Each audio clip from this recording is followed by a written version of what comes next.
এইসব মাছ আর ওই মাছ কত পড়ে আছে আরো দাদা বলেন 200 টাকা করে রুই আর একটা আছে হাড়োয়ার মাছ মাথায় রাখবে ওটা 280 আছে 260 টাকা ওর থেকে বড় লাগলেও আছে ওর থেকে বড় লাগলেও দেবো দাম বেশি চাইবো না আর বড় দেবো আরো বড়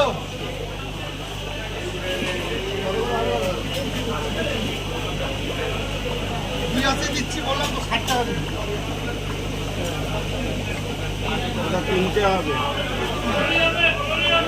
দেবেন দাঁত তুলে দেবেন মুখে দিয়ে খাবেন নরম না হলে বলবেন আর ভাগ ভাগ করে ফ্রিজে তুলবেন 1 মাস খাবেন শক্ত করে মাছ ওখান থেকেই রিটার্ন একসাথে রাখলে কি হাওয়ায় বেরোয় তো আমার ঢোকায় হাওয়ায় বেরোয় ও দাদা আছে একটাই আছে কিন্তু গুলুদা